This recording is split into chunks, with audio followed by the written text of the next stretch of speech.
الحمد للہ وکفا وسلام علی عبادہ الذین اصطفیٰ خصوصاً علی محمد المصطفیٰ وآلہ الطیبین الطاہرین الشرفاء اما بعد فقد قال اللہ جل شانہ فی محکم کتابہ بسم اللہ الرحمن الرحیم یا ایہا الذین آمنوا کتب علیکم الصیام کما کتب علی الذین من قبلکم لعلکم تتقون۔ تمام میرے حاضرین و سامعین مومنین، فضائل رمضان پہ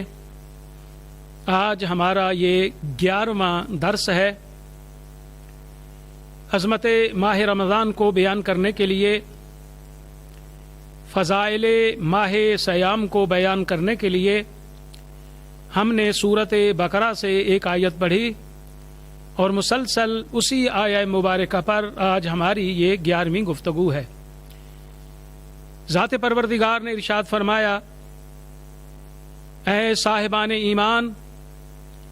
تم پر روزے فرض کیے گئے ہیں جس طرح فرض کیے گئے تھے ان لوگوں پر جو تم سے پہلے تھے، لعلکم تتقون، تاکہ تم متقی بن جاؤ، تاکہ تم بچ جاؤ، تاکہ تم جہنم کی آگ سے نجات پا جاؤ۔ میرے تمام مسلمان مومنین، ناظرین و سامعین، آج کے 11ویں روزے کی فضیلت سماعت فرمائیں اور 11واں روزہ آپ ضرور رکھیں۔ 11واں روزہ رکھ کر اس اجر و ثواب کے مستحق بن جائیں جس کا وعدہ پیغمبر اسلام نے کیا ہے،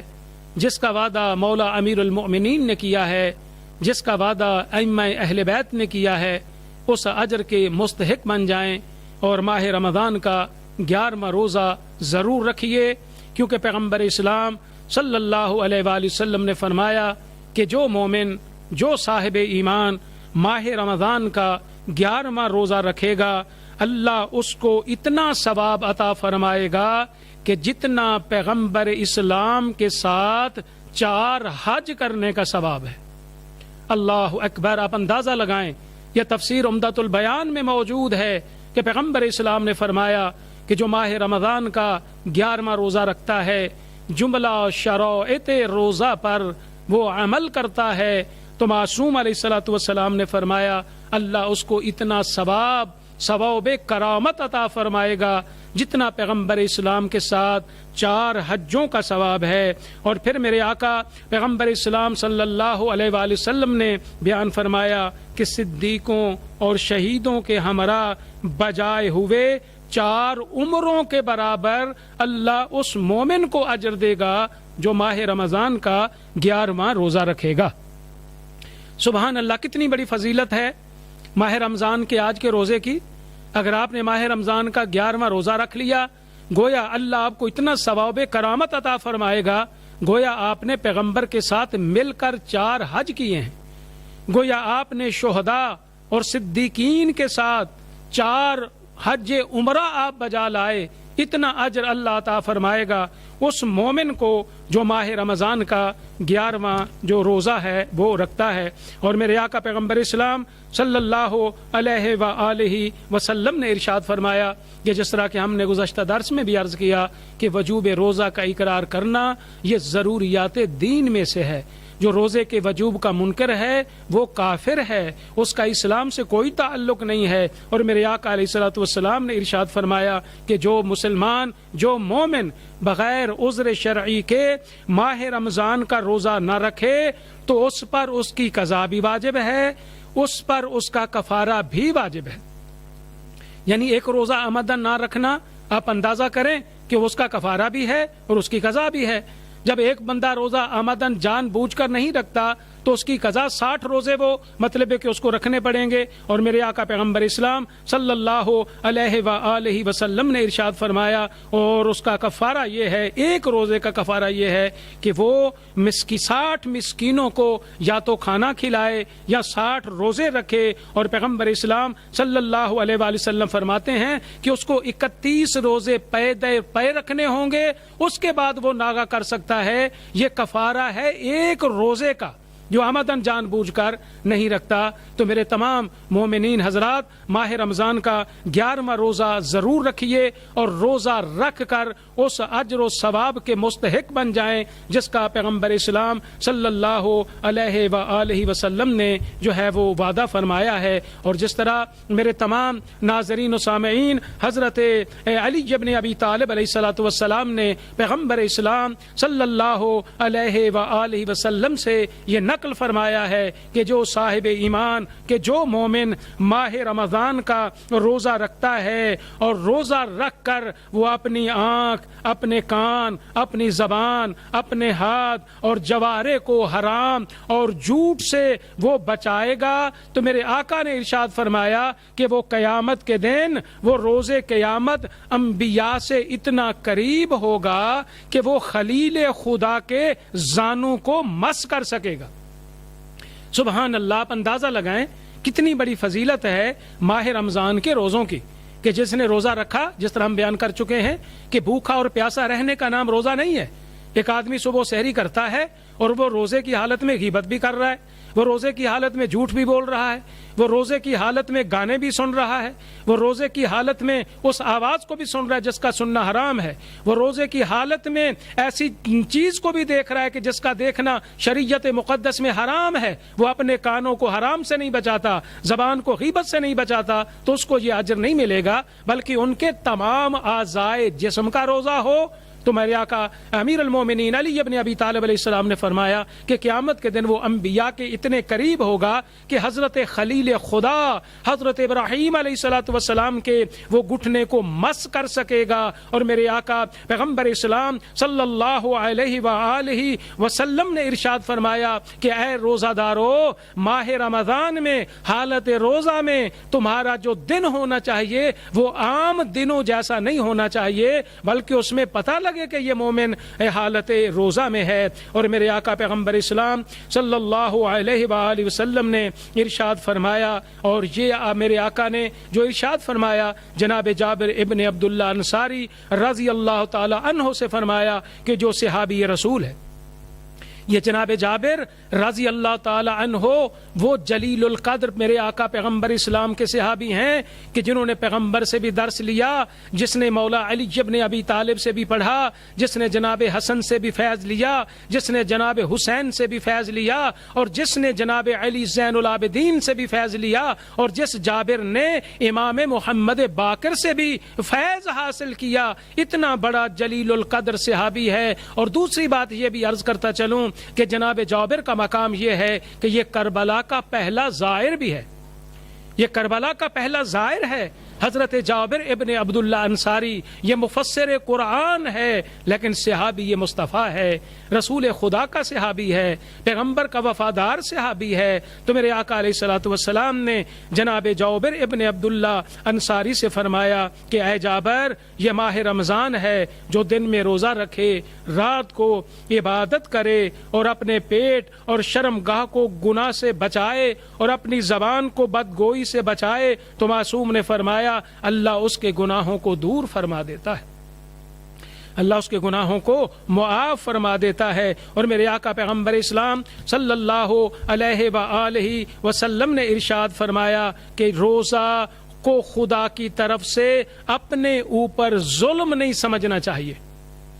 کہ جو مومن روزہ رکھتا ہے تو وہ یہ نہ سمجھے کہ اللہ تبارک و تعالیٰ میرے ساتھ زیادتی کر رہا ہے، اللہ میرے اوپر ظلم کر رہا ہے۔ اور پھر میرے آقا علیہ الصلوۃ والسلام نے فرمایا کہ حالت روزہ میں اگر پیاس لگ جاتی ہے، اگر بھوک لگ جاتی ہے، تو شکایت اپنی زبان پہ نہیں لانی چاہیے کہ مجھے پیاس بہت لگی ہے، مجھے بھوک بہت لگی ہے، اور یہ بات۔ اور دوسرا میرے آقا نے فرمایا کہ روزے کو خدا کی طرف سے اپنے لیے رحمت تصور کرے، نہ کہ اپنے اوپر ظلم تصور کرے۔ اور میرے آقا پیغمبر اسلام صلی اللہ علیہ وآلہ وسلم نے ارشاد فرمایا کہ جو روزہ دار ہے اسے چاہیے کہ اپنا دن وہ عبادت خدا میں بسر کرے، حالت روزہ میں بسر کرے، عبادت میں بسر کرے، اور رات کو ذکر الہی میں گزارے۔ اور میرے آقا پیغمبر اسلام صلی اللہ علیہ وآلہ وسلم ارشاد فرماتے ہیں کہ روزے کی سختی کو اپنے لیے رحمت الہی سمجھے، اور میرے آقا پیغمبر اسلام صلی اللہ علیہ وآلہ وسلم نے فرمایا کہ قلیل غذا کھائے تاکہ بدن میں سستی پیدا نہ ہو اور عبادت میں کمی نہ آئے. یعنی جتنا زیادہ انسان کھائے گا تو بدن میں سستی پیدا ہوگی. جب بدن میں سستی پیدا ہوگی تو وہ عبادت میں بھی سستی پیدا ہو جائے گی. تو پیغمبر اسلام صلی اللہ علیہ وآلہ وسلم ارشاد فرماتے ہیں کہ صاحبان ایمان کو چاہیے کہ حالت روزہ میں ہر قسم کی بدکاری سے اپنے آپ کو وہ بچا کے رکھے. اور میرے آقا پیغمبر اسلام صلی اللہ علیہ وآلہ وسلم نے فرمایا کہ حالت روزہ میں مومنین کو یہ چاہیے کہ وہ امور خیر کی طرف متوجہ رہیں. ہر اچھے کام کی طرف ان کی توجہ ہونی چاہیے, کسی برے کام کی طرف اس کی توجہ نہیں ہونی چاہیے. اچھے کام کی طرف مومن کو توجہ جو ہے وہ رکھنی چاہیے. اور پیغمبر اسلام صلی اللہ علیہ وآلہ وسلم نے ارشاد فرمایا کہ ماہ رمضان میں مومن جب حالت روزہ میں ہوتا ہے تو پیغمبر اسلام صلی اللہ علیہ وآلہ وسلم نے فرمایا کہ راہ خدا میں مسکینوں کو دینے کے لیے اس کے ہاتھ کھلے رہنے چاہیے, یتیموں کو دینے کے لیے اس کے ہاتھ کھلے رہنے چاہیے, اور بیواؤں کو عطا کرنے کے لیے اس کے ہاتھ کھلے ہونے چاہیے. اور معصوم فرماتے ہیں کہ یہ سارے کام وہ قربتاً الی اللہ کرے. اگر وہ روزہ رکھتا ہے تو قربتاً الی اللہ, اگر وہ اچھے کام کرتا ہے تو قربتاً الی اللہ کرے, اگر وہ یتیموں کی مدد کرتا ہے تو قربتاً الی اللہ کرے, اگر وہ مسکینوں کو راہ خدا میں دیتا ہے تو وہ قربتاً الی اللہ کرے, اگر وہ بیوہ عورتوں کی مدد کرتا ہے تو وہ قربتاً الی اللہ کرے. میرے آقا پیغمبر اسلام صلی اللہ علیہ وآلہ وسلم نے عظمت رمضان کو بیان کرتے ہوئے میرے آقا انعامدار نے ارشاد فرمایا کہ مومنین کو چاہیے کہ اپنے نفس کو وہ تقوی کی غذا فراہم کریں,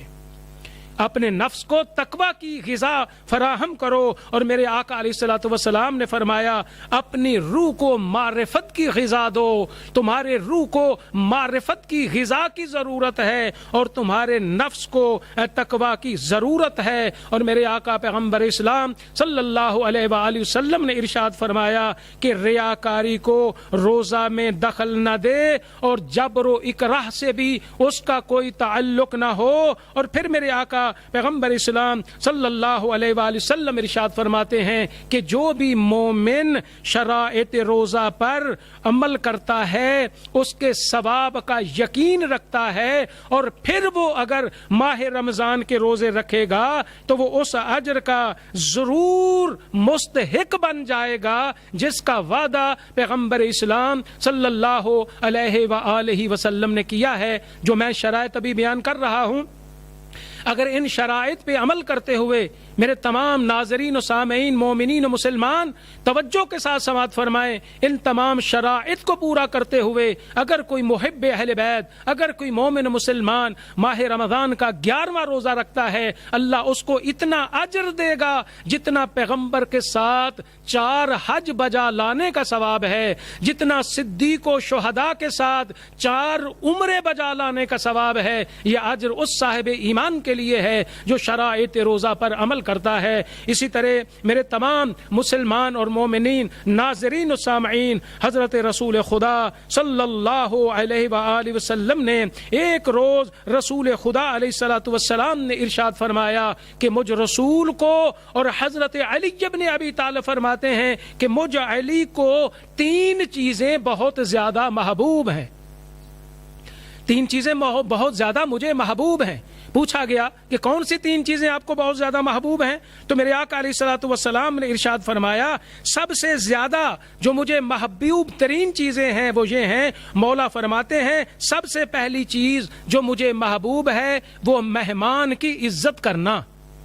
مہمان کا احترام کرنا مجھے محبوب ہے. اور پھر میرے آقا امیر المؤمنین علی ابن ابی طالب علیہ الصلوۃ والسلام نے فرمایا کہ تلوار کے ساتھ جہاد کرنا مجھ علی کی محبوب ترین عبادت ہے. اور تیسرا میرے آقا علی ابن ابی طالب نے فرمایا کہ گرمی کی شدت میں روزے رکھنا مجھ علی کو بڑا محبوب ہے, میری محبوب ترین عبادت ہے مہمان کی عزت کرنا, تلوار کے ساتھ جہاد کرنا اور گرمی کی شدت میں روزے رکھنا. تو ہم بھی مولا علی کے ماننے والے ہیں. جو علی ابن ابی طالب کی محبوب ترین عبادت ہے وہ ہماری بھی محبوب ترین عبادت ہونی چاہیے. میں دعا کرتا ہوں اللہ تبارک و تعالی ہم سب مومنین کو ماہ رمضان کا 11واں روزہ رکھنے کی توفیق عطا فرمائے اور شرائط روزہ پر عمل کرنے کی توفیق عطا فرمائے. وآخر دعوانا ان الحمد للہ رب العالمین.